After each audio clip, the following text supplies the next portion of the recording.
Hello and नमस्कार दोस्तों, कैसे हो आप सभी। क्या हाल चाल। आशा करता हूं कि सब बढ़िया चल रहा होगा। मैं हूं अर्पण चैटर्जी, आप सभी के दोस्त एंड होस्ट।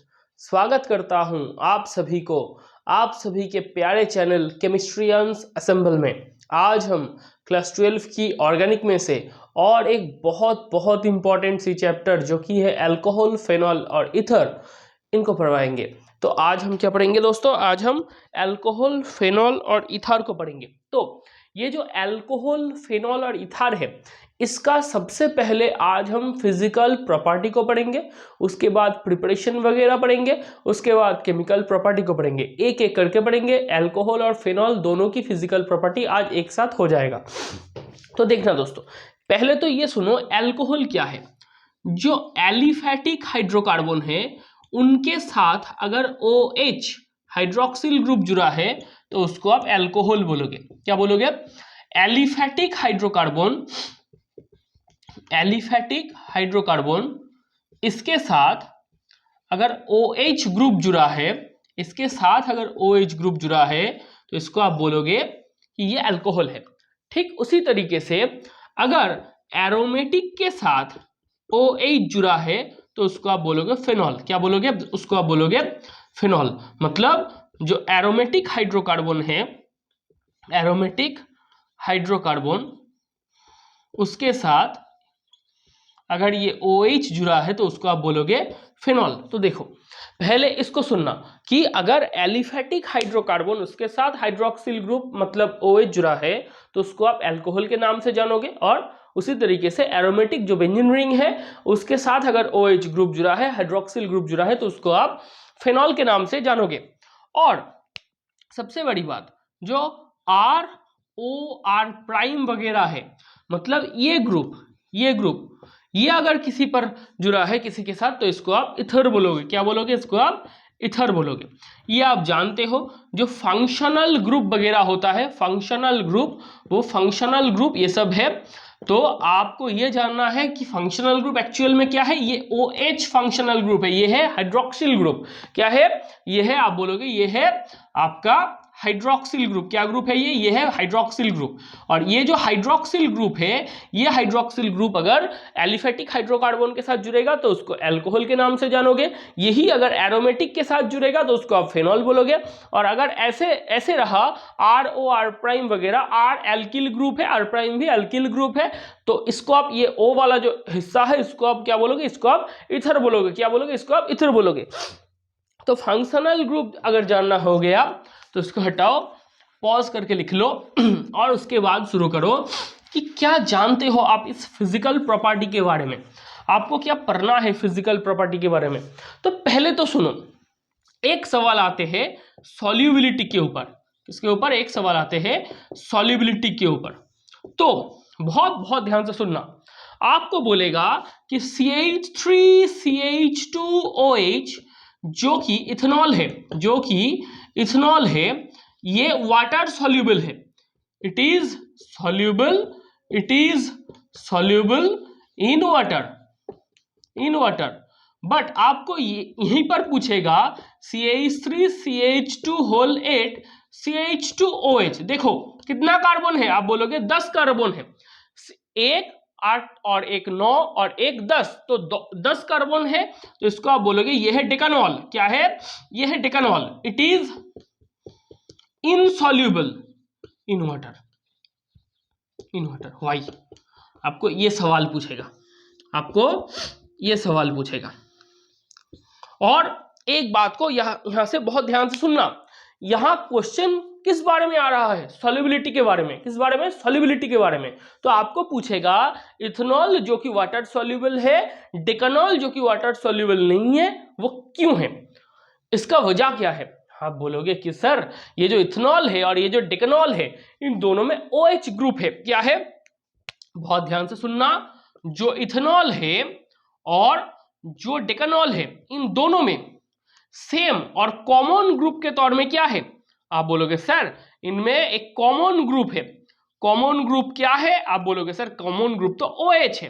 कॉमन ग्रुप तो OH है, जो कि जहां पर small size high electronegative atom oxygen है जिसके साथ हाइड्रोजन एटम जुड़ा हुआ है, इसका मतलब इधर हाइड्रोजन बॉन्डिंग का चांस है। तो ये हाइड्रोजन बॉन्डिंग करेगा तो वाटर के प्रति इनकी क्या है, इनकी एफिनिटी है, तो ये हाइड्रोफिलिक पोर्शन है। आप बोलोगे सर, बहुत ध्यान से और एक बार सुनना दोस्तों, ये इथेनॉल और डेकानॉल इन दोनों में से कॉमन ग्रुप क्या है, तो आप एकदम बराबर बोलोगे इथेनॉल और डेकानॉल इन दोनों में कॉमन ग्रुप है OH। OH मतलब हाइड्रोजन किसके साथ जुड़ा है, आप बोलोगे सर हाइड्रोजन तो small size high electronegative oxygen atom, इसके साथ हाइड्रोजन एटम जुड़ा है, H एटम अटैच्ड। तो ये जो कंडीशन आपके सामने आया, ये किसका कंडीशन है, small size high electronegative oxygen atom, इसके साथ हाइड्रोजन एटम जुड़ा है, तो आपके साथ ये आपके सामने आया हाइड्रोजन बॉन्डिंग की कंडीशन, इधर आया हाइड्रोजन बॉन्डिंग की कंडीशन। अगर हाइड्रोजन बॉन्डिंग हुई तो वाटर सॉल्युबिलिटी तो ये दिखलाएगा। अब आप बोलोगे कि सर इथेनॉल और डेकानॉल दोनों में कॉमन ग्रुप के तौर में OH है, हाइड्रोक्सिल है, मतलब small size high electronegative oxygen atom जिसके साथ हाइड्रोजन एटम जुड़ा हुआ है। अगर small size high electronegative oxygen atom के साथ हाइड्रोजन एटम जुड़ा रहेगा तो आप बोलोगे सर इधर तो हाइड्रोजन बॉन्डिंग की पूरा पॉसिबिलिटी है। मैं बोलूंगा जी बिल्कुल हाइड्रोजन बॉन्डिंग होगा। अगर हाइड्रोजन बॉन्डिंग होगा तो आप बोलोगे कि ये वाटर सॉल्युबिलिटी भी दिखलाएगा। अगर ये वाटर सॉल्युबिलिटी दिखलाएगा तो ये OH ग्रुप क्या है, आप बोलोगे सर ये तो हाइड्रोफिलिक ग्रुप है। क्या है, ये हाइड्रोफिलिक ग्रुप है। तो ये हाइड्रोफिलिक पोर्शन ऑफ एल्कोहल है, हाइड्रोफिलिक पोर्शन ऑफ एल्कोहल है। जो भी आपको एल्कोहल दिखलाएगा आप बोलोगे अगर उसमें OH है और OH बिल्कुल है, बराबर है, तो वो हाइड्रोफिलिक पोर्शन कहलाएगा। तो इथेनॉल और डेकानॉल दोनों में ही देखो भाई साहब, इधर भी OH है, इधर भी OH है, तो ये दोनों ही हाइड्रोफिलिक ग्रुप के तौर पे OH को दिखलाएंगे। लेकिन जो हाइड्रोकार्बन पोर्शन है, अल्कोहल क्या है, आप बोलोगे सर अल्कोहल तो एलिफेटिक हाइड्रोकार्बन के साथ OH जुड़ा है।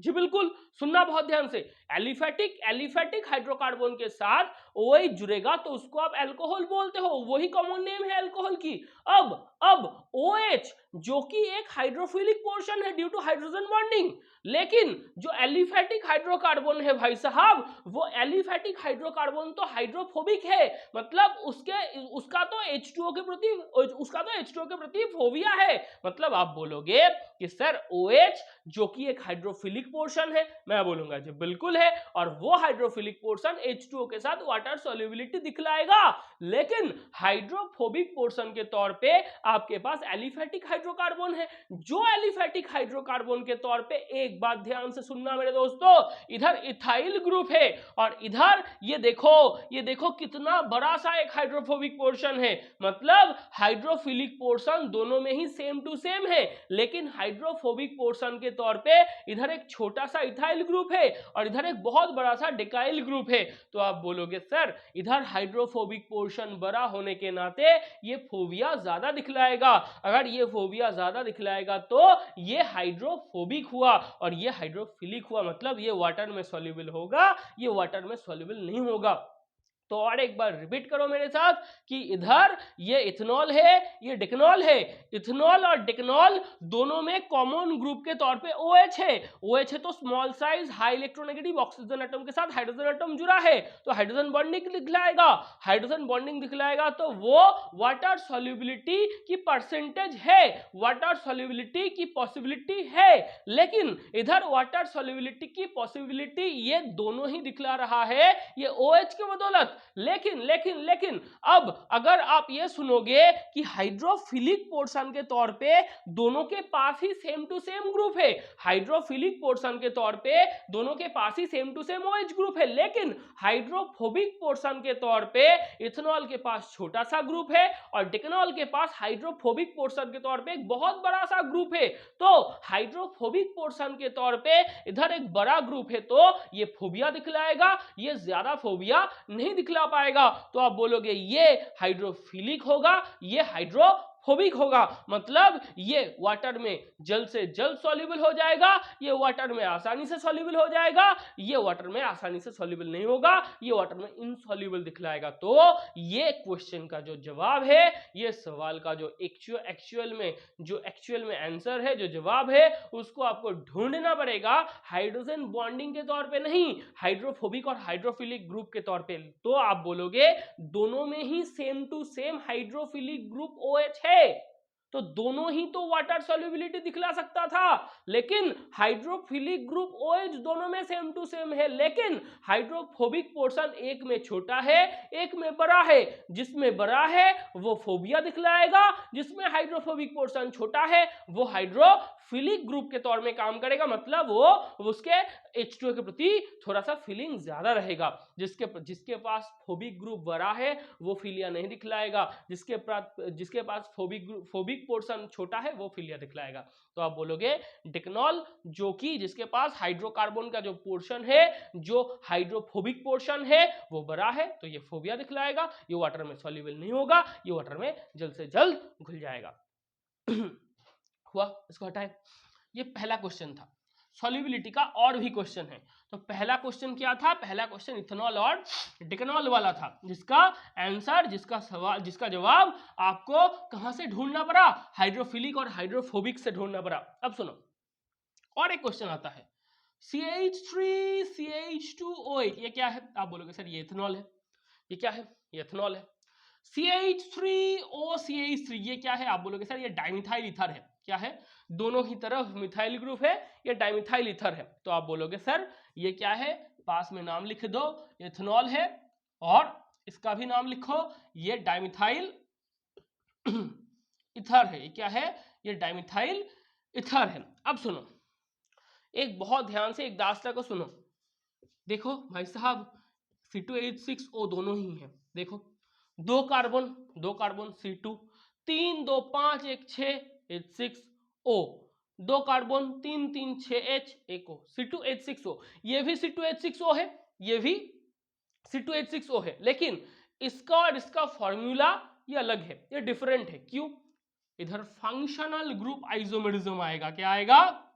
आप बोलोगे सर यहां फंक्शनल ग्रुप आइसोमेरिज्म की कॉन्सेप्ट आती है। वो क्या है? मैं बोलूंगा भाई साहब ये भी C2H6O है, ये भी C2H6O है, दोनों का ही मॉलिक्यूलर वेट क्या है? आप बोलोगे सर दोनों का ही मॉलिक्यूलर वेट 46 है। क्या है? दोनों का ही मॉलिक्यूलर वेट 46 ग्राम है। तो ये जो 46 ग्राम है मॉलिक्यूलर वेट, अब सुनो, ये इसका फॉर्मूला, स्ट्रक्चरल फॉर्मूला, और इसका स्ट्रक्चरल फॉर्मूला दोनों ही डिफरेंट है। क्यों? भाई साहब, इधर OH है फंक्शनल ग्रुप के तौर में, इधर O है फंक्शनल ग्रुप के तौर में। एलिफेटिक हाइड्रोकार्बन के साथ OH जुड़ेगा तो वो अल्कोहल होगा, और ये O ऐसे रहेगा तो ROR' क्या होगा? इथर होगा। तो ये इथर है, ये अल्कोहल है। तो आप बोलोगे सर इधर फंक्शनल ग्रुप के तौर पे OH प्रेजेंट है, और इधर फंक्शनल ग्रुप के तौर पे ये जो इथर का हिस्सा है ये प्रेजेंट है, ये प्रेजेंट है।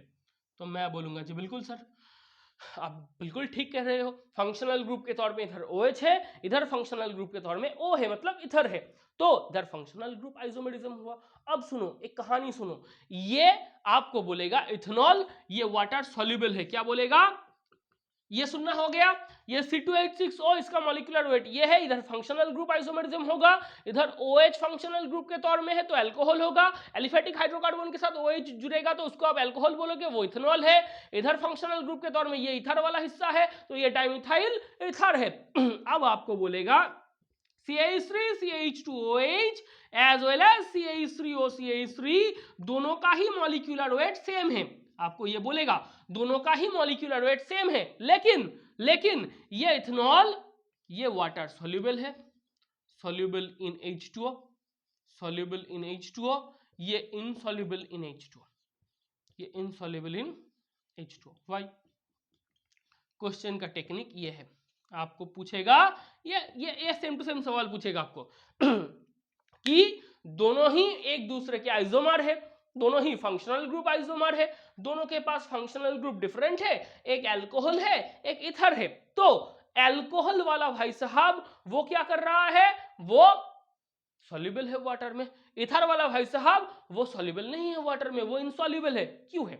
आप बोलोगे सर इसका क्वेश्चन, ये जो क्वेश्चन है इसका जवाब हमारे पास है, ये हाइड्रोजन बॉन्डिंग करेगा, ये हाइड्रोजन बॉन्डिंग नहीं करेगा। क्यों? देखो भाई साहब ध्यान से देखना, CH3 CH2OH हमने क्या कहा था, हमने क्या कहा था, small size high electronegative oxygen atom के साथ हाइड्रोजन एटम जुड़ा हुआ है। Small size high electronegative oxygen atom के साथ हाइड्रोजन एटम जुड़ा है तो हाइड्रोजन बॉन्डिंग होगा। तो अगर ये हाइड्रोजन बॉन्डिंग दिखलाएगा तो ये वाटर के साथ भी हाइड्रोजन बॉन्डिंग के साथ एसोसिएट होगा। अगर ये वाटर मॉलिक्यूल के साथ हाइड्रोजन बॉन्डिंग के तरह एसोसिएट होते हैं तो ये वाटर में सॉल्युबल है। भाई साहब आप अल्कोहल को वाटर में लाओगे तो वो जो मदिरा है वो पानी में घुलते हैं या नहीं घुलते हैं? आप बोलोगे सर डाइल्यूट करके पिया जाता है, बहुत बहुत बहुत अच्छी होती है, वो बहुत एक अलग दुनिया में हमको ले जाते हैं। मैं बोलूंगा थोड़ा सा इस दुनिया में आ जाओ, वो दुनिया को भूल जाओ। तो देखो CH3 CH2OH ये क्या होगा? आप बोलोगे सर क्या बच्चों वाली सवाल है, ये जो OH वाला हिस्सा है, ये OH वाला हिस्सा में small size high electronegative oxygen atom के साथ हाइड्रोजन एटम जुड़ा है तो वो हाइड्रोजन बॉन्डिंग करेगा। हाइड्रोजन बॉन्डिंग करेगा तो H2O के साथ भी हाइड्रोजन बॉन्डिंग करेगा। तो H2O मॉलिक्यूल और इथेनॉल मॉलिक्यूल एक दूसरे के साथ एसोसिएट होगा हाइड्रोजन बॉन्डिंग से। अगर एक दूसरे के साथ एसोसिएट होगा तो इथेनॉल H2O में घुल मिल जाएगा, इथेनॉल H2O में सॉल्युबल हो जाएंगे। तो आप बोलोगे जी बिल्कुल होगा। और उसी के साथ साथ जो CH3OCH3 ध्यान से देखना भाई साहब, ये देखो ये है एक्चुअल में कंपाउंड, ये है एक्चुअल में कंपाउंड। आप बोलोगे जी सर यही तो है, देखो यही तो CH3OCH3 है, ये CH3OCH3। अब आप बोलोगे सर अगर ये है तो ये ऑक्सीजन तो इधर भी है। मैं बोलूंगा जी बिल्कुल है, small size high electronegative oxygen atom इधर भी है, हाइड्रोजन है नहीं है, हाइड्रोजन बॉन्डिंग होगा नहीं होगा? आप बोलोगे सर अगर हाइड्रोजन बॉन्डिंग होना है तो तीनों कंडीशन को एक ही साथ सेटिस्फाई होना है। अगर हाइड्रोजन बॉन्डिंग होना है तो तीन कंडीशन को एक साथ सेटिस्फाई करवाना पड़ेगा। वो तीन कंडीशन क्या क्या है? स्मॉल साइज होना पड़ेगा, हाई इलेक्ट्रोनेगेटिव एटम रहना पड़ेगा, और वो small size high electronegative atom के साथ हाइड्रोजन एटम को जुड़ा रहना पड़ेगा। आप बोलोगे सर इधर तो small size high electronegative oxygen atom है। मैं बोलूंगा जी बिल्कुल है, लेकिन वो ऑक्सीजन के साथ क्या हाइड्रोजन जुड़ा है? आप बोलोगे सर नहीं है, कार्बन के साथ जुड़ा है, तो ये हाइड्रोजन बॉन्डिंग दिखलाएगा? मैं बोलूंगा नहीं दिखलाएगा। इधर देखो small size high electronegative oxygen atom है, आप बोलोगे जी बिल्कुल है। उसके साथ हाइड्रोजन एटम है, मैं बोलूंगा जी बिल्कुल है, तो वो हाइड्रोजन बॉन्डिंग दिखाएगा? आप बोलोगे सर बिल्कुल दिखाएगा। ये दिखाएगा? नहीं दिखाएगा। तो ये H2O में सॉल्युबल होगा? जी बिल्कुल होगा। ये होगा? नहीं भाई साहब ये नहीं होगा, ये कतई नहीं होगा। अब आपको एक पिक्चर ड्रॉ करके दिखाते हैं, जो हम लिखेंगे उसको पॉज करके लिखते रहना, वही आपका नोट है, वही आपका ब्रह्मास्त्र है, परीक्षा में यही काम आएगा, रद्दी में बेच मत देना। C2H5OH ये क्या है? आप बोलोगे सर ये अल्कोहल है। पहले तो इसको सुनना, अल्कोहल क्या करेगा? H2O के साथ हाइड्रोजन बॉन्डिंग करेगा। क्यों? OH है, small size high electronegative oxygen atom है, उसके साथ हाइड्रोजन जुड़ा है, हाइड्रोजन बॉन्डिंग दिखलाएगा। किसके साथ दिखलाएगा? आप बोलोगे सर H2O के साथ दिखलाएगा। मैं बोलूंगा जी बिल्कुल दिखलाएगा मेरे दोस्त, लेकिन कैसे? अगर एग्जामिनर पूछेगा कि बोलो बेटा आपने तो सब कुछ सीखा है, आप बोलोगे सर हमने तो बहुत कुछ सीखा है, तो एग्जामिनर आपको पूछेगा तो बेटा बोलो क्या सीखा है आपने? आप बोलोगे सर पिक्चर तो नहीं सिखाया था सर ने, और बैठ के मुझे गाली देना। अब देखो ये क्या है? ये C2H5OH। देखो भाई साहब बहुत ध्यान से देखना, ये C2H5OH है ना, ये क्या है? आप बोलोगे सर ये C2H5OH है। ये क्या है? आप बोलोगे सर पानी है, पानी पानी। तो एक C2H5OH के साथ एक H2O का क्या हो रहा है? आप बोलोगे सर हाइड्रोजन बॉन्डिंग हुआ। क्या हुआ? आप बोलोगे सर हाइड्रोजन बॉन्डिंग हुआ। क्या प्यारा सा स्ट्रक्चर बना है। आप बोलोगे सर ऐसा हो रहा है। किसके साथ? H2O के साथ। तो एक मॉलिक्यूल के दो पार्ट के बीच में हाइड्रोजन बॉन्डिंग हुआ? आप बोलोगे नहीं हुआ। एक मॉलिक्यूल के जो दो हिस्से हैं उन दोनों हिस्सों के बीच में हाइड्रोजन बॉन्डिंग हुआ? नहीं हुआ। दो डिफरेंट मॉलिक्यूल के बीच में हाइड्रोजन बॉन्डिंग हुआ, तो इसको आप बोलोगे इंटर मॉलिक्यूलर हाइड्रोजन बॉन्डिंग। आप इसको बोलोगे इंटर मॉलिक्यूलर हाइड्रोजन बॉन्डिंग। दो टाइप के होते हैं हाइड्रोजन बॉन्डिंग, एक्चुअल में दो टाइप के होते हैं। एक को आप क्या बोलते हो? एक को आप बोलते हो इंट्रामोलिक्यूलर हाइड्रोजन बॉन्डिंग। उसमें एक ही मॉलिक्यूल के दो पोर्शन के बीच में हाइड्रोजन बॉन्डिंग होता है। एक ही molecule, unit molecule, separate molecule, उनके दो पोर्शन, दो पार्ट, दो हिस्सों के बीच में हाइड्रोजन बॉन्डिंग होते हैं, उसको आप बोलते हो इंट्रामोलिक्यूलर। इधर दो अलग अलग मॉलिक्यूल के बीच में हाइड्रोजन बॉन्डिंग हुआ, तो इसको आप बोलोगे इंटरमोलिक्यूलर हाइड्रोजन बॉन्डिंग। लिखो, इसको ड्रॉ करो। तो इथेनॉल ऐसे H2O के साथ हाइड्रोजन बॉन्डिंग करते हैं, और CH3O CH3 क्या करते हैं? आप बोलोगे सर इधर no hydrogen bonding, no H bonding. और एक बात मेरे दोस्तों, जो बोर्ड वाले हो, जो 12th में बोर्ड में एग्जाम दे रहे हो, उसको, उन लोगों के लिए एक बहुत बहुत बहुत अच्छी सूचना है कि आपको ये सब पढ़ना है। जो नीट वाले हैं, जो जेई मेन जेई एडवांस वाले हैं, वो सिर्फ इसको देखेंगे, वो सिर्फ इसको फील करेंगे। आपको ये रटना भी है, आपको ये करना भी है, इसको प्रैक्टिस करो। क्योंकि आपको अगर क्वेश्चन में दिया जाएगा कि जो इथेनॉल है वो वाटर सोल्यूबल है, डाइमिथाइल ईथर वाटर सोल्यूबल नहीं है, इनसॉल्युबल है, क्यों? आप बोलोगे सर इथेनॉल हाइड्रोजन बॉन्डिंग करते हैं इसलिए सोल्यूबल है, डाइमिथाइल ईथर नहीं कर सकते इसलिए सोल्यूबल नहीं है। तो एग्जामिनर उसको काट देगा। आपको ये दिखाना पड़ेगा कि कैसे होते हैं ये जो हमने डायरेक्शन दिए है, इसको आपको दिखाना पड़ेगा हाइड्रोजन बॉन्डिंग कहाँ हो रहे हैं। तो इस पिक्चर को बहुत ध्यान से, बहुत बहुत आसानी से ड्रॉ करो, पॉज करो और ड्रॉ करो। अब देखो और एक क्वेश्चन सॉल्युबिलिटी का क्वेश्चन हुआ, और एक क्वेश्चन जो कि है बॉइलिंग पॉइंट के ऊपर,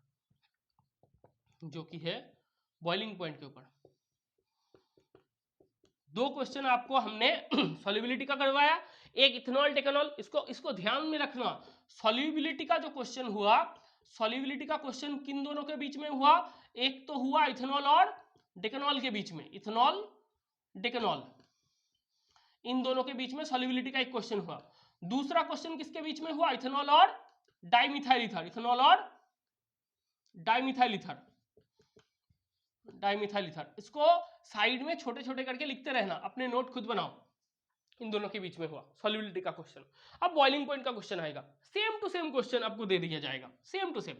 आपको बोला जाएगा C2H6O, ये क्या है? आप बोलोगे सर इसका दो स्ट्रक्चर बन सकते हैं, एक है C2H5OH जो कि है हमारा प्यारा सा इथेनॉल, और एक है CH3OCH3 जो कि है हमारा और एक प्यारा सा नन्ना सा मुन्ना सा दोस्त डाइमिथाइल ईथर। आप बोलोगे सर जी बिल्कुल है। ये क्या दिखलाएगा? आप बोलोगे सर ये फंक्शनल ग्रुप आइसोमेरिज्म है, ये फंक्शनल ग्रुप आइसोमेरिज्म है। तो अगर ये फंक्शनल ग्रुप आइसोमेरिज्म दिखलाएगा, एक का नाम है इथेनॉल, एक का नाम है डाइमिथाइल ईथर, एक में OH है एलिफेटिक हाइड्रोकार्बन के साथ और एक में O है जो कि इथर है। अब आप बोलोगे कि सर ये भी 46 ग्राम का है और ये भी 46 ग्राम का है, तो दोनों का ही molecular weight same to same है, तो किसका बॉइलिंग पॉइंट ज्यादा है, किसका बॉइलिंग पॉइंट कम है? तो एक बात ध्यान से सुनना, जो हाइड्रोजन बॉन्डिंग दिखलाते हैं उनकी एनामोलास प्रॉपर्टी शो करने की टेंडेंसी होते हैं, जो हाइड्रोजन बॉन्डिंग दिखलाते हैं उनकी एनामोलास प्रॉपर्टी शो करने की एक बहुत बड़ा टेंडेंसी होते हैं। तो आप बोलोगे सर ये भाई साहब हमारे हाइड्रोजन बॉन्डिंग दिखलाते हैं, तो एक इथेनॉल और एक इथेनॉल के साथ हाइड्रोजन बॉन्डिंग के साथ जुड़ा रहेगा। इसको बहुत ध्यान से सुनना मेरे दोस्तों, ये जो इथेनॉल डाइमिथाइल ईथर की क्वेश्चन है, जब आपको बोला जाएगा कि इथेनॉल वाटर सॉल्युबल है, तो आप इथेनॉल और वाटर के बीच में हाइड्रोजन बॉन्डिंग दिखाओगे। अगर आपको कोई बोलेगा कि इथेनॉल वाटर सॉल्युबल है, तो आप बोलोगे इथेनॉल के साथ वाटर की हाइड्रोजन बॉन्डिंग। लेकिन अगर आपको कोई ये बोले कि इथेनॉल की जो बॉइलिंग पॉइंट है वो डाइमिथाइल ईथर से ज्यादा है, क्यों? आप बोलोगे इधर भी क्वेश्चन का जवाब हाइड्रोजन बॉन्डिंग से ही आएगा, लेकिन इधर इथेनॉल के साथ वाटर का हाइड्रोजन बॉन्डिंग नहीं दिखलाना, इधर इथेनॉल का इथेनॉल के साथ हाइड्रोजन बॉन्डिंग दिखलाना पड़ेगा। तो इसको बहुत ध्यान से अपने जहनी तौर पे दिमाग में बैठाओ कि इथेनॉल को अगर बोले कि इथेनॉल वाटर सॉल्युबल क्यों है, आप बोलोगे हाइड्रोजन बॉन्डिंग। किसके साथ दिखाओगे? इथेनॉल के साथ वाटर की। क्या हाइड्रोजन बॉन्डिंग होते हैं? Intermolecular hydrogen bonding. अगर आपको इधर बोले कि इथेनॉल की जो स्फुटनांक है, इथेनॉल की जो बॉइलिंग पॉइंट है वो ज्यादा है डाइमिथाइल ईथर से, तो आप क्या बोलोगे? डाइमिथाइल ईथर हाइड्रोजन बॉन्डिंग नहीं दिखलाते, इथेनॉल हाइड्रोजन बॉन्डिंग दिखलाते हैं। तो आपको बोला जाएगा कि इथेनॉल की बॉइलिंग पॉइंट ज्यादा क्यों है? आप बोलोगे इथेनॉल डाइमिथाइल ईथर क्या करते हैं? डाइमिथाइल ईथर बॉइलिंग पॉइंट ज्यादा नहीं दिखलाते क्योंकि उनमें हाइड्रोजन बॉन्डिंग नहीं होते हैं, वो यूनिट सेपरेट मॉलिक्यूल के तौर में रहते हैं। लेकिन इथेनॉल हाइड्रोजन बॉन्डिंग करते हैं, इंटरमॉलिक्यूलर हाइड्रोजन बॉन्डिंग करते हैं और उसकी बॉइलिंग पॉइंट ज्यादा है। तो इधर किसके हाइड्रोजन बॉन्डिंग दिखाओगे? आप बोलोगे इथेनॉल के साथ इथेनॉल की हाइड्रोजन बॉन्डिंग दिखलाएंगे। कैसे दिखाओगे? तो आपको बोलेगा किसका बॉइलिंग पॉइंट ज्यादा है? इथेनॉल की बॉइलिंग पॉइंट ज्यादा है, इसकी बॉइलिंग पॉइंट ज्यादा है, इसकी बॉइलिंग पॉइंट कम है। क्यों? आप बोलोगे नो एच बॉन्डिंग। मैं बोलूंगा जी बिल्कुल ये हाइड्रोजन बॉन्डिंग नहीं दिखलाते, ये हाइड्रोजन बॉन्डिंग नहीं करते, ये यूनिट सेपरेट मॉलिक्यूल के तौर में रहते हैं। इधर आप बोलोगे हाइड्रोजन बॉन्डिंग होते हैं, इधर आप बोलोगे हाइड्रोजन बॉन्डिंग होते हैं, लेकिन इधर किसके बीच में होगा? हाइड्रोजन बॉन्डिंग तो होते हैं, लेकिन किसके बीच में होगा? क्वेश्चन का जवाब बहुत आसान है, लेकिन आपको ड्रॉ करना होगा। क्वेश्चन की जो जवाब है वो बहुत आसान है, लेकिन आपको इधर पिक्चर ड्रॉ करना होगा। तो कैसे ड्रॉ करोगे पिक्चर? समझ पा रहे हो मैं क्या बोल रहा हूं? आप बोलोगे सर इधर तो ऐसे ड्रॉ करेंगे हम, C2H5OH टक टक टक टक टक, फिर से C2H5OH, फिर से टक टक टक टक टक, C2H5OH, टक टक टक टक टक, ओ C2H5OH, और नहीं ड्रॉ करेंगे। इधर टक टक टक टक टक, इधर भी टक टक टक टक टक। तो आप बोलोगे सर आपने इधर क्या बोला? मैं फिर से रिपीट कर रहा हूं, जो ये क्वेश्चन है इथेनॉल और डाइमिथाइल ईथर, इथेनॉल और डाइमिथाइल ईथर इन दोनों की सॉल्युबिलिटी का जब क्वेश्चन आएगा तो क्वेश्चन की जो जवाब है, जो क्वेश्चन की जो आंसर है, वो दोनों का ही उत्तर हाइड्रोजन बॉन्डिंग से आते हैं। लेकिन इधर आपको इथेनॉल के साथ H2O की हाइड्रोजन बॉन्डिंग दिखाना है और इधर आपको इथेनॉल के साथ इथेनॉल की हाइड्रोजन बॉन्डिंग दिखाना है। तो फिर से देखो, ये एक इथेनॉल का मॉलिक्यूल, ये और एक इथेनॉल का मॉलिक्यूल, इन दोनों के बीच में क्या हो रहा है? आप बोलोगे सर इन दोनों के बीच में इंटरमॉलिक्यूलर हाइड्रोजन बॉन्डिंग हो रहा है। क्यों? ये दो अलग मॉलिक्यूल है। एक बात को बहुत ध्यान से सुनना मेरे दोस्तों कि ये है एक मॉलिक्यूल के दो पोर्शन, दो हिस्सों के बीच में हुआ तो इंट्रामॉलिक्यूलर, दो अलग अलग मॉलिक्यूल में हुआ तो इंटरमॉलिक्यूलर। तो ये भी क्या हाइड्रोजन बॉन्डिंग है? आप बोलोगे सर ये भी इंटरमॉलिक्यूलर हाइड्रोजन बॉन्डिंग है। क्या है? इंटरमॉलिक्यूलर हाइड्रोजन बॉन्डिंग है। इसको भी ढूंढो, इसको भी ढूंढो। ये भी बहुत बहुत बहुत इंपॉर्टेंट सवाल है। हटाए, पॉज करके नोट करते रहना। तो ये भी हो गया आपका, इसको साइड में लिखो। बॉइलिंग पॉइंट की क्वेश्चन है ये। किसकी क्वेश्चन है? Boiling point. किन दोनों के बीच में? इथेनॉल और डाइमिथाइल ईथर। किन दोनों के बीच में? इथेनॉल और dimethyl ether, dimethyl ether.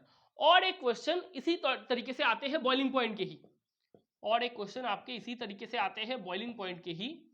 2 number ही चल रहा है, बॉइलिंग पॉइंट की क्वेश्चन है। एक को आप बोलोगे, सुनना, ये क्या है? आप बोलोगे ये फिनॉल है। क्या है ये? आप बोलोगे सर ये फिनॉल है। ये क्या है? आप बोलोगे ये ऑर्थोनाइट्रोफिनॉल है। और ये क्या है? आप बोलोगे सर ये भी फिनॉल है, पैरा पोजीशन में डाल रहे हो तो ये पैरानाइट्रोफिनॉल है। ये क्या है? ये ऑर्थोनाइट्रोफिनॉल है, ये ऑर्थो नाइट्रोफिनॉल है, और ये पैरा नाइट्रोफिनॉल है। ये क्या है? ये पोजिशनल आइसोमेरिज्म है। क्या है ये है पोजिशनल आइसोमेरिज्म। ये भी आइसोमेरिज्म है, ये है पोजिशनल आइसोमेरिज्म। देखो एक बात को ध्यान से सुनो, ये भी फिनॉल है, ये भी फिनॉल है, इसके भी पास NO2 है, इसके भी पास NO2 है। ये NO2 2 नंबर पोजीशन में है, ये NO2 4 नंबर पोजीशन में, बस इतना ही फर्क है। आप बोलोगे ये भी फिनॉल है, ये भी फिनॉल है, ये बिल्कुल, ये भी फिनॉल, ये भी फिनॉल, इधर भी NO2 है, इधर भी NO2 है, ये ऑर्थो पोजीशन में NO2 है, ये पैरा पोजीशन में NO2 है, बस इतना सा फर्क है। तो आप बोलोगे ऑर्थोनाइट्रोफेनॉल और पैरानाइट्रोफेनॉल ये क्या आइसोमरिज्म है, ये पोजिशनल आइसोमरिज्म है। आपको बोला जाएगा किसकी बॉइलिंग पॉइंट ज्यादा, किसकी बॉइलिंग पॉइंट कम, तो आप बोलोगे सर इधर एक सवाल आते हैं जो कि आपको पिक्चर ड्रॉ करने से पता चलेगा। ऑर्थोनाइट्रोफेनॉल में इंट्रामोलिक्यूलर हाइड्रोजन बॉन्डिंग होते हैं और पैरानाइट्रोफेनॉल में इंटरमोलिक्यूलर हाइड्रोजन बॉन्डिंग होते हैं। इंट्रामोलिक्यूलर हुआ तो एक ही मॉलिक्यूल के दो पोर्शन के बीच हाइड्रोजन बॉन्डिंग, इंटरमोलिक्यूलर हुआ तो बहुत सारे मॉलिक्यूल के बीच हाइड्रोजन बॉन्डिंग, एक मॉलिक्यूल के दो पोर्शन के बीच हाइड्रोजन बॉन्डिंग और बहुत सारे मॉलिक्यूल एक दूसरे के साथ हाइड्रोजन बॉन्डिंग में एसोसिएट होते हैं इंटरमॉलिक्यूलर में से। किसका किसका आकर्षण ज्यादा है, किसका अट्रैक्शन ज्यादा है? आप बोलोगे सर जहां पर बहुत सारे एक साथ अट्रैक्शन में आ रहे हैं वो इंटरमॉलिक्यूलर है, वो ज्यादा है।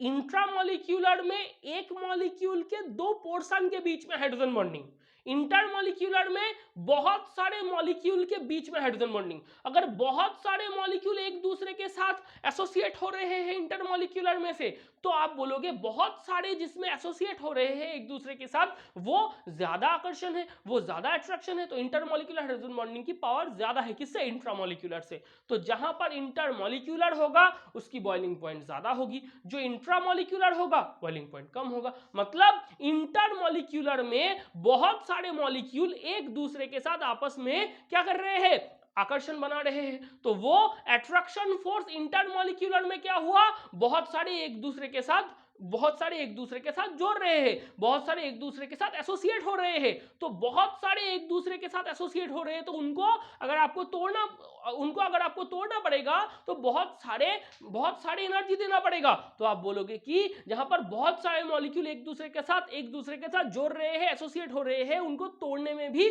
बहुत सारी एनर्जी की आवश्यकता पड़ेगा। तो आप बोलोगे कि इंटरमॉलिक्यूलर में आपको तोड़ने में ज्यादा एनर्जी देना पड़ेगा, तो इंटरमॉलिक्यूलर ज्यादा स्ट्रांग है, इंट्रामॉलिक्यूलर थोड़ा कम स्ट्रांग है। तो इसको देखो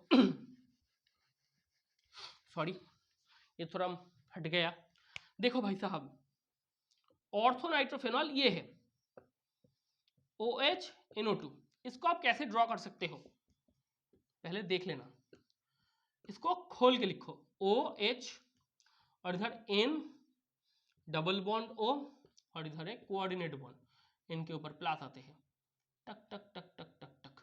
ये देखो ये H के साथ O का क्या हुआ? इंटरमॉलिक्यूलर हाइड्रोजन बॉन्डिंग या इंट्रामॉलिक्यूलर हाइड्रोजन बॉन्डिंग। आप बोलोगे सर एक ही तो मॉलिक्यूल था, दोनों हिस्सों के बीच में क्या हाइड्रोजन बॉन्डिंग होते हैं? एक मॉलिक्यूल के दो हिस्सों के बीच में जो हाइड्रोजन बॉन्डिंग होते हैं उसको आप बोलोगे कि सर ये इंट्रामॉलिक्यूलर हाइड्रोजन बॉन्डिंग है। क्या है ये? इंट्रामॉलिक्यूलर हाइड्रोजन बॉन्डिंग है, इंट्रामॉलिक्यूलर हाइड्रोजन बॉन्डिंग है। मतलब एक मॉलिक्यूल के दो हिस्से, दो पोर्शन, उन दोनों के बीच में हाइड्रोजन बॉन्डिंग हुआ तो ये इंट्रामॉलिक्यूलर हाइड्रोजन बॉन्डिंग है। किनमें? ऑर्थोनाइट्रोफेनॉल में। और जो पैरानाइट्रोफेनॉल है ये क्या है?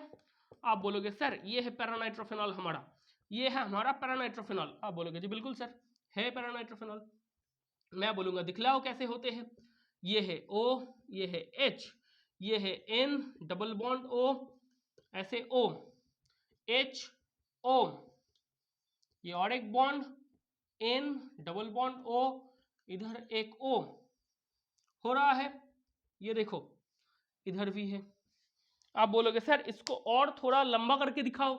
मैं बोलूंगा जी बिल्कुल दिखाते हैं। कैसे होगा ये? फिर से देखो ये क्या होगा? O N double bond O, ये O H, और भी बड़ा कर सकते हो।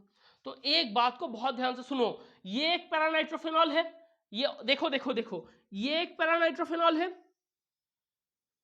ये और एक पैरानाइट्रोफेनॉल है, ये और एक पैरानाइट्रोफेनॉल है। तो इधर एक हाइड्रोजन बॉन्डिंग हुई, इधर एक हाइड्रोजन बॉन्डिंग हुई, इधर एक हाइड्रोजन बॉन्डिंग हुआ, इधर एक हाइड्रोजन बॉन्डिंग हुआ। तो ये एक अलग पैरानाइट्रोफेनॉल है ये और एक अलग पैरानाइट्रोफेनॉल है, ये और एक अलग पैरानाइट्रोफेनॉल है। मतलब बहुत सारे पैरानाइट्रोफेनॉल एक दूसरे के साथ जो हाइड्रोजन बॉन्डिंग बनाएगा उसको आप बोलोगे कि ये इंटरमॉलिक्यूलर हाइड्रोजन बॉन्डिंग है, इंटरमॉलिक्यूलर हाइड्रोजन बॉन्डिंग है। मैं बोलूंगा सर जी बिल्कुल है। इधर क्या होगा, इंटरमॉलिक्यूलर हाइड्रोजन बॉन्डिंग बना रहा है, इधर इंट्रामॉलिक्यूलर हो रहा है, तो आप बोलोगे इंटरमॉलिक्यूलर में बहुत सारे एक दूसरे के साथ जोड़ रहे हैं, तो तोड़ने जाओगे तो ज्यादा एनर्जी देना पड़ेगा। इधर एक मॉलिक्यूल का दो हिस्सा एक दूसरे के साथ जुड़ रहा है तो कम एनर्जी दोगे तो भी टूट जाएगा। तो इंटर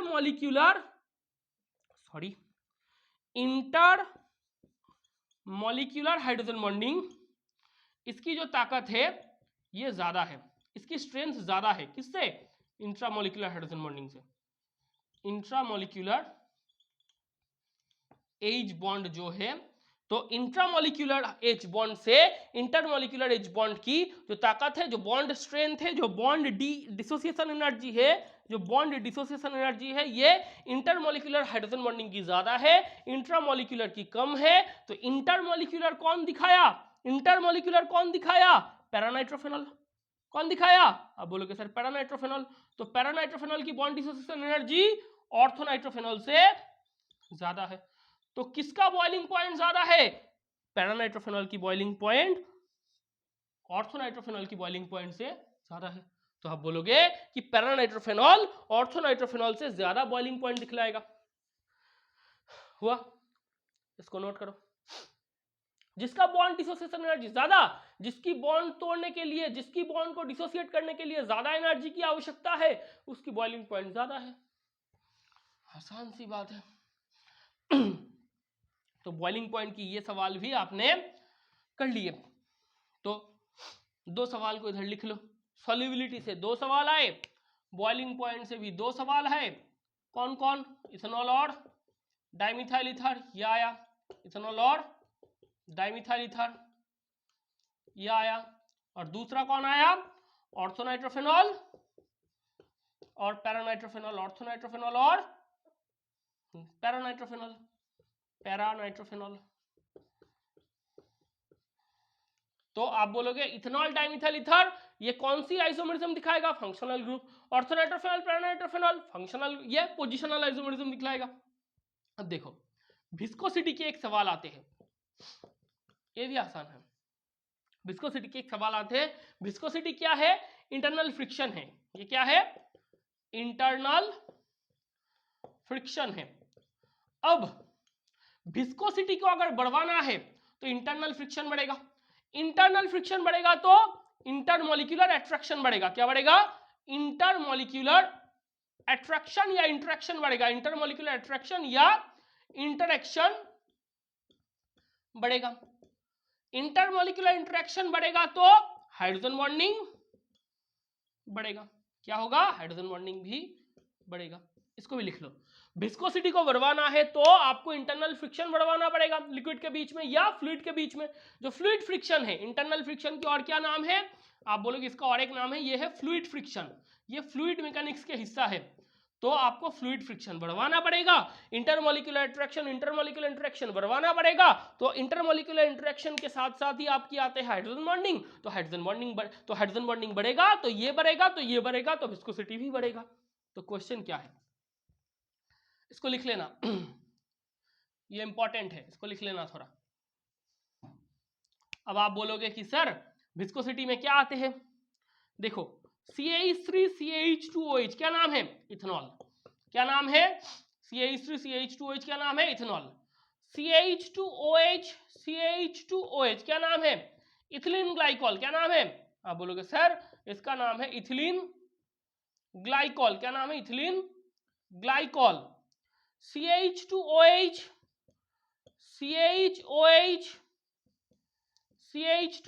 क्या नाम है? ग्लिसरॉल। क्या नाम है? आप बोलोगे glycerol. CH2OH whole to the power 4 CH2OH क्या नाम है? सॉर्बिटल। क्या नाम है? सॉर्बिटल। आपको क्वेश्चन दिया जाएगा किसकी विस्कोसिटी ज्यादा है, किसकी विस्कोसिटी ज्यादा है? आप बोलोगे सर ये बहुत आसान है, इधर एक OH है, कम हाइड्रोजन बॉन्डिंग होगा, 2 OH है, थोड़ा ज्यादा हाइड्रोजन बॉन्डिंग होगा, 3 OH है, थोड़ा और ज्यादा हाइड्रोजन बॉन्डिंग होगा, 4 और 1 5 और 1 6 है, OH है, सबसे ज्यादा हाइड्रोजन बॉन्डिंग होगा। तो आप बोलोगे सर इधर एक OH है तो एक hydrogen bonding, 2 OH 2 hydrogen, 2 hydrogen bonding, 3 OH 3 hydrogen bonding, 6 OH 6 hydrogen bonding. तो आप बोलोगे कि OH ग्रुप इसकी जो संख्या है वो बढ़ेगा तो हाइड्रोजन बॉन्डिंग की टेंडेंसी बढ़ेगी, हाइड्रोजन बॉन्डिंग बढ़ेगा तो इंटरमॉलिक्यूलर इंटरेक्शन बढ़ेगा, इंटरमॉलिक्यूलर इंटरेक्शन बढ़ेगा तो फ्लूइड फ्रिक्शन या इंटरनल फ्रिक्शन बढ़ेगा, फ्लूइड फ्रिक्शन या इंटरनल फ्रिक्शन बढ़ेगा, उसी का ही नाम है विस्कोसिटी, तो विस्कोसिटी बढ़ेगा। तो इथेनॉल से इधर इधर इधर बढ़ेगा। क्यों? इधर एक चीज हम लिखेंगे कि नंबर ऑफ OH ग्रुप अगर ये बढ़ेगा तो हाइड्रोजन बॉन्डिंग बढ़ेगा, तो हाइड्रोजन बॉन्डिंग बढ़ेगा, हाइड्रोजन बॉन्डिंग बढ़ेगा तो इंटरमॉलिक्यूलर इंटरेक्शन ये भी बढ़ेगा, इंटरमॉलिक्यूलर इंटरेक्शन बढ़ेगा तो इंटरनल फ्रिक्शन बढ़ेगा, इंटरनल फ्रिक्शन बढ़ेगा तो आप बोलोगे कि फ्लूइड फ्रिक्शन बढ़ेगा। क्या होगा? फ्लूइड फ्रिक्शन भी बढ़ेगा, फ्लूइड फ्रिक्शन बढ़ेगा तो आप बोलोगे इसी का ही नाम है हमारा प्यारा सा फिजिक्स का टॉपिक, फ्लूइड मैकेनिक्स की टॉपिक विस्कोसिटी, तो विस्कोसिटी भी बढ़ेगा। तो ये हुआ आज का हिस्सा, ये हुआ आज का फिजिकल प्रॉपर्टी वाला हिस्सा। तो इसको और एक बार लिख ले कि विस्कोसिटी का क्वेश्चन ये है, विस्कोसिटी का क्वेश्चन क्या है, विस्कोसिटी का क्वेश्चन ये है, इसको लिख लो, छाप लो नोट में। अगर छापना हो गया तो विस्कोसिटी में से आपको क्वेश्चन क्या देगा, ये देखो ये क्वेश्चन है और क्वेश्चन नहीं है, आपको क्वेश्चन इधर से ही बनाना है। ये 2 2 4 और 1 5 क्वेश्चन आपको हमने आज पढ़वा दिए। इसके बाद थोड़ा सा और फिजिकल प्रॉपर्टी में से वो रेक्टिफाइड स्पिरिट, मेथिलेटेड स्पिरिट, मतलब डिफरेंट टाइप ऑफ एल्कोहल, उसको भी हम पढ़वा देंगे इसके अगले दिन। तो उसके बाद प्रिपरेशन आएगा। विस्कोसिटी में आपको क्या पढ़वाना है, इथेनॉल या मिथेनॉल, इथेनॉल या मिथेनॉल दोनों में से किसी एक को देगा, इथिलीन ग्लाइकॉल,